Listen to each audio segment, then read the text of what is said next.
So this is Dreadler Neff. I'm going to make a vid on how to do profit. This vid's two parts because it's one of those bosses where once you know how to kill him, it's actually really easy. And so me just showing you how to kill him wouldn't actually help you very much. So what I'm going to do is I'm going to increase this to 2.0 and actually show you how not to do it. So I'm going to purposely kind of fail on this one just to show you his how tough he is. And so I think what most people typically do is they just kind of go in and they start attacking him and they usually try to face tank him. And so I'll just kind of emulate that tactic right here. And what you'll see is once he starts getting close, he starts shooting really high damaging weapons. So this thing here is pretty, will take your health down pretty fast. And once he gets even closer, he has a weapon that kind of reminds me of like a Death Blossom. And, you know, I'm pretty tanky, but you can see my health's going down pretty quickly there, and he's pretty much got me already.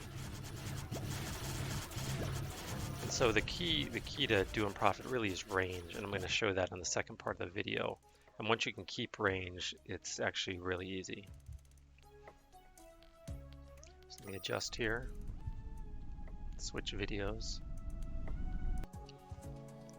Ideally, you'll probably need like 1500 to 2000 range, but that's for me, and I usually run on 2.0. If you run it on 1.0, it's probably a bit less. So let me get everything situated here, make sure the instance difficulty is right. And if you're having trouble getting that range, you know, either swap your weapon out because, you know, polarized catapults are kind of short, so use nuke blasts, or just change out your overloader. There's a lot of overloaders that will give you extra range, especially the unstable ones. And so this is how you'll want to do it successfully. So go in, start targeting them, launch your fighters. And the good thing with some of the rad weapons is they got knockback, so you can kind of keep them at distance without having to do too much with your tractor.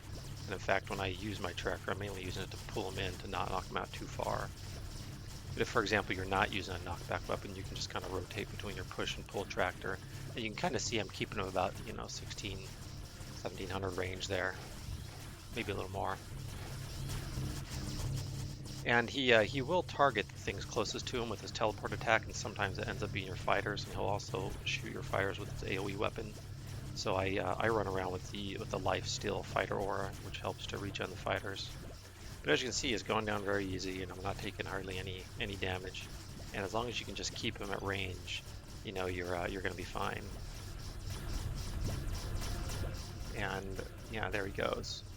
So it was actually, as you can see, it was. Oh, he's almost dead. Yeah, there he is. That was pretty easy once you can just keep him at range, almost like too easy. One thing is, once you've gotten good at killing him, you really should up the difficulty, because you can actually like really kill him, not just put him in that frozen state. And if you do that, he won't drop his treasure chest. So that's how you that's pretty much how you do profit. Just get a lot of range. Driller Naf out.